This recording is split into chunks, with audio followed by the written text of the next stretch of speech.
A paz de Cristo. Vamos falar hoje sobre ressurreição, que é a base da fé cristã. E para isso nós vamos nos utilizar dos ensinamentos do apóstolo Paulo, em 1 Coríntios, capítulo 15, a partir do versículo 12. Aquela igreja estava sendo perturbada por falsas doutrinas, onde se dizia que o crente em Cristo não iria ressuscitar, onde se falava que não havia ressurreição de mortos. Alguns até falavam que Cristo ressuscitou, até porque essa é a base da nossa fé. Mas diziam que os irmãos em Cristo, os crentes, não haveria como ressuscitar, pois havia um pensamento dominante de que o que é espiritual é bom, mas o que é matéria é essencialmente é mal. Então, como poderia alguém que já está num plano essencialmente bom voltar ao estágio de um plano que é uma matéria má? Este era um ensinamento herético que o apóstolo Paulo combateu por meio de 1 Coríntios 15, aqui a partir do 12. Olha o argumento do apóstolo. Ora, se o que se prega é que Cristo ressuscitou dentre os mortos, como alguns de vocês afirmam que não há ressurreição de mortos? E se não há ressurreição de mortos, então Cristo não ressuscitou. Então Paulo já começa usando um argumento de confronto.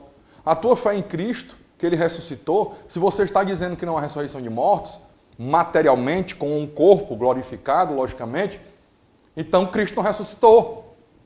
E ele continua no 14. E se Cristo não ressuscitou, é vã a nossa pregação e é vã a fé que vocês têm. Sabe o que é uma fé vã? É sem eficácia, que não tem o porquê de ser. Se você fala que os mortos não ressuscitarão, Cristo também não ressuscitou. E se Cristo não ressuscitou, essa tua fé é sem eficácia, é vã. E ele continua no 15. 1 Coríntios 15, 15. Além disso, somos tidos por falsas testemunhas de Deus, porque temos testemunhado contra Deus que ele ressuscitou a Cristo, ao qual ele não ressuscitou, se é certo que os mortos não ressuscitam. O apóstolo Paulo está dizendo, se você está dizendo que os mortos não ressuscitam, aqueles que morreram em Cristo não vão ressuscitar para a glória. E aqueles que morreram sem Cristo também vão ressuscitar, só que para a condenação eterna no lago de fogo, com corpo e tudo, sem ser com corpo glorificado. Se você está dizendo que não há essa ressurreição, então Cristo também não ressuscitou. E nós estamos pregando uma mentira. Nós somos falsas testemunhas. O que é uma testemunha? Testemunha, no caso dos apóstolos, testemunha que viram Cristo, testemunha de viso, não de ouvir falar. Eles viram o Cristo ressurreto. E aí seriam falsos testemunhas porque estariam falando, dando um testemunho falso.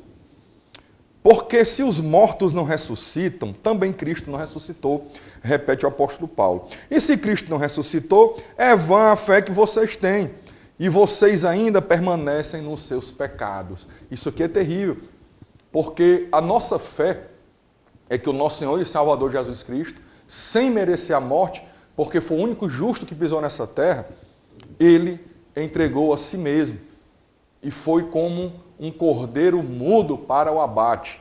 E ali entregou a sua própria vida. E ainda intercedeu por nós na cruz, dizendo, perdoa-os, ó Pai, eles não sabem o que fazem.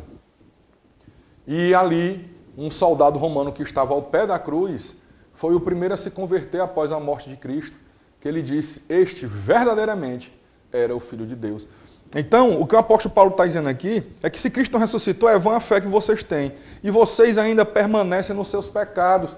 Ora, o sacrifício do Cordeiro de Deus, que veio para tirar o pecado do mundo, pela propiciação dos nossos pecados, porque nós não temos como pagar o nosso menor pecado. A maior boa ação que um ser humano fizer, não tem o poder de pagar o seu menor mau pensamento.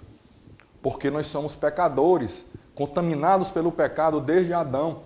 E nós não temos como, com o nosso sangue, pagar pelo nosso pecado, para sermos livres do fogo do inferno, do lago de fogo que jamais se apaga. Mas o único justo que pisou nessa terra, Jesus, o Cristo, ele sim, ele tinha como pagar. E ele pagou. O pecado, o nosso pecado foi pago, escrito de dívida cancelado na cruz do Calvário pelo nosso Senhor e Salvador Jesus Cristo. Mas se você fala, não crê, que os mortos ressuscitarão, então Cristo também não ressuscitou. E se Cristo também não ressuscitou, o seu pecado permanece em você e ele vai requerer o salário dele, que é a morte. E não apenas essa morte que todos nós passaremos, salvo aquele que estiver vivo na volta do Senhor Jesus Cristo. Este não passará pela morte. A palavra diz que o seu corpo será trasladado num piscar de olhos e será então revestido de glória, um corpo glorificado, livre do pecado, do mal, da má tendência do pecado, e voará para os encontros nos ares com o Senhor Jesus Cristo, e nisso os mortos já terão ressuscitado, com o corpo glorificado, e já terão ido para o encontro nos ares também com o Senhor Jesus Cristo. É o que está na palavra. Se você não acredita nisso, então você não acredita em Cristo. Então o seu pecado permanece em você, e ele vai requerer o salário dele, que é obrigatório, que é o salário do pecado é a morte. E como eu disse, não se refere apenas a essa morte, a qual todo ser humano está fadado, mas a segunda morte que está lá em Apocalipse, que é no lago de fogo, que jamais se apaga. E ainda mais, os que adormecem em Cristo estão perdidos, ou seja, aqueles que morreram em Cristo, tiveram a fé em vão, então estão perdidos. Se a nossa esperança em Cristo se limita apenas a esta vida, somos as pessoas mais infelizes deste mundo. Então o apóstolo Paulo diz em 1 Coríntios 15, 20, que se a tua esperança de ser cristão, de ser crente em Cristo, é porque Deus vai te curar de uma doença, Deus vai te dar uma casa nova, um emprego melhor, Deus vai te dar um carro melhor, uma esposa de Deus, um marido de Deus.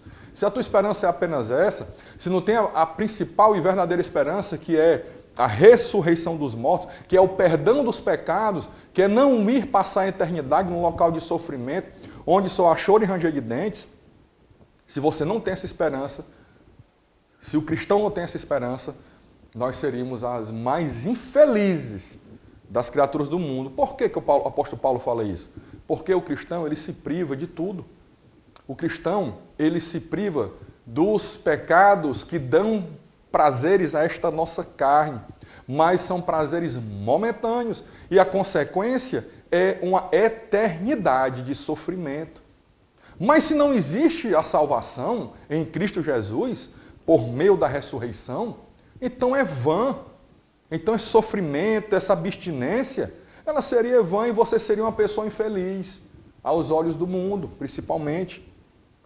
Mas o apóstolo Paulo, no versículo 20, 1 Coríntios 15, 20, ele diz o seguinte: mas de fato, Cristo ressuscitou dentre os mortos, sendo ele as primícias dos que dormem. Cristo ressuscitou, meu irmão, dentre os mortos. O apóstolo Paulo é uma testemunha. Os outros apóstolos todos são testemunhas. O que é testemunhas? Eles viram. A palavra diz que Jesus apareceu ressurreto a mais de 500 pessoas. Então essas 500 pessoas são testemunhas de que viram um homem que caminhou aqui com eles, depois viram este homem ser levado à cruz do Calvário, viram este homem morrer, viram este homem ser retirado da cruz morto, viram este homem ser colocado em um túmulo que teve uma pedra rolada e ali selada, e depois um anjo veio, o Espírito Santo ressuscitou Jesus, o Cristo, a pedra rolou e Jesus saiu ressurreto com um corpo glorificado de dentro daquele túmulo. Passou mais 40 dias aqui nessa terra, isto com um corpo trasladado, um corpo glorificado, matéria, mas uma matéria diferente dessa nossa. Ele se alimentou, ele comeu peixe com os apóstolos no mar da Galileia após estar ressurreto, antes de ascender aos céus. Ou seja, era um corpo que se alimenta de uma matéria diferente dessa nossa. Um corpo que todo crente receberá naquele dia, na volta do Senhor Jesus Cristo. Primeiramente os que dormem, os que já morreram em Cristo Jesus. Logo em seguida, no milésimo de segundo, aqueles que estiverem vivos na volta do Senhor Jesus, terão seus corpos transformados no piscar de olhos, em um corpo glorificado. Iremos ao encontro de Jesus nas nuvens, da mesma forma de quando ele ascendeu aos céus, e ali Lá em Atos relata que eles estavam olhando Jesus ascender aos céus, ficaram olhando para o céu até que ele sumiu nas nuvens, e apareceram anjos que disseram: homens da Galiléia, por que olham para o alto? Este Jesus que vocês viram subir aos céus, voltará da mesma forma. Então, é esta a nossa esperança, no sentido de estarmos esperando uma coisa que temos certeza, porque só se espera aquilo que é certo, só se espera aquilo que se tem certeza. Então, o cristão, o crente em Cristo, ele tem essa certeza, não há a menor dúvida. Jesus ascendeu aos céus, ressuscitou e ascendeu aos céus, está à destra de Deus Pai Todo-Poderoso, até que Deus coloque sobre o estrado de seus pés, de Jesus, o Cristo, todos os seus inimigos. E a palavra é muito clara em dizer que o último inimigo a ser vencido por Jesus será a morte. Não que ele não tenha vencido a morte porque ele foi ressurreto, mas a minha morte, a tua morte ainda é uma realidade. E ele vencerá no final, quando ele voltar, que aqueles que dormem ressuscitarão. E aqueles que estiverem vivos, nós que estivermos vivos, teremos o corpo trasladado, a morte não terá mais poder sobre nenhum cristão. E aí ele venceu o último inimigo, a morte. E aí ele próprio destruirá esse mundo. Depois haverá a segunda ressurreição, que é a ressurreição daqueles que morreram sem crer em Cristo. Porque todo joelho se dobrará e toda língua confessará que Jesus Cristo é o Senhor. E após isso, a palavra diz que os anjos virão, recolherão aqueles que creram, aqueles que são crentes em Cristo, em feixes, é o trigo que será guardado no celeiro, que é a novos céus e nova terra, a vida eterna. E aqueles que não creram serão recolhidos, o joio, aqueles que estavam infiltrados ou aqueles que não creram mesmo, serão separados e lançados no lago de fogo, juntamente com o Hades, que é o inferno, juntamente com o anticristo, juntamente com a besta e todos, o diabo, juntamente com o diabo não manda no inferno, o diabo não está no inferno hoje, ele será assim atormentado no inferno. E é isso que nós damos glórias a Deus, que nós, eu e você, que cremos em Cristo Jesus, não passaremos por isso, porque nós iremos para um local que não há mais choro, nem dor, nem pranto, porque eis que tudo se fez novo e estaremos eternamente com o Senhor, dizendo santo, santo, santo.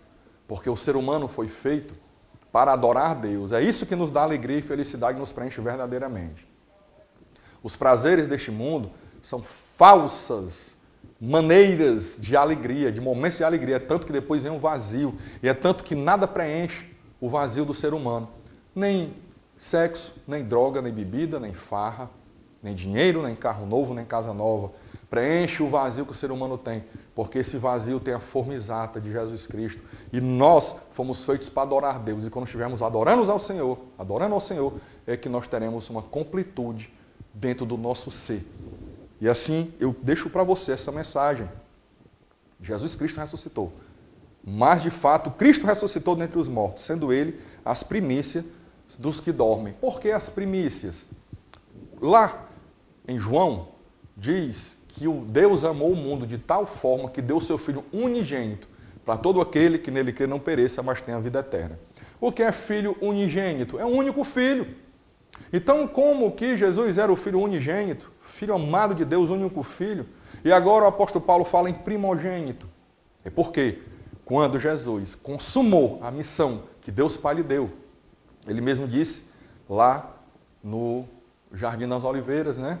Senhor, Pai, passa de mim esse cálice, se possível, mas que seja feita a tua vontade. Ele mesmo sabendo todo o sofrimento que ia ter e dizendo, rasgando o coração, Pai, eu não queria, se puder passa de mim, mas que não seja feita a minha vontade, a sua. Ele foi obediente, ele sendo Deus, não usurpou ser igual a Deus, algo que ele deveria se apegar. Esvaziou-se de sua condição divina, veio como homem obediente, conhecido pelo nome de Jesus. E este homem foi obediente até morte de cruz. Então, o que ele requer de mim e você não é nada mais, nem menos, do que obediência. Sem obediência, que leva à santidade, que é separar-se do mundo para Deus, ninguém verá a Deus. Sem santidade, ninguém verá a Deus, a palavra diz. Então, ele é o primogênito agora, não é mais o unigênito. Por quê? Porque quando ele ascendeu aos céus, sentou-se à destra de Deus Pai Todo-Poderoso, ele foi o primeiro ser humano a ter acesso a Deus por meio de um corpo glorificado e deu acesso a todo aquele que nele crê, a também ser feito filho de Deus, é o que a palavra diz. Todo aquele que nele crê receberá o poder de ser feito filho de Deus. Então ele passa a ser o primogênito. Por quê? Porque eu e você somos agora também filhos de Deus. O meu irmão mais velho, o teu irmão mais velho, é um judeu que viveu grande parte da vida na Galileia pregando, que morreu na cruz, ressuscitou ao terceiro dia e ascendeu aos céus. E ele voltará para resgatar a sua igreja. Que Deus te abençoe neste domingo, que você possa valorizar mais a presença de Deus por meio da leitura da palavra, por meio do culto, da oração, dos salmos e cantos espirituais, se enchendo do Espírito Santo e transbordando o amor ágape de Deus para os seus familiares e para os seus irmãos em Cristo e até para os seus inimigos. Deus te abençoe.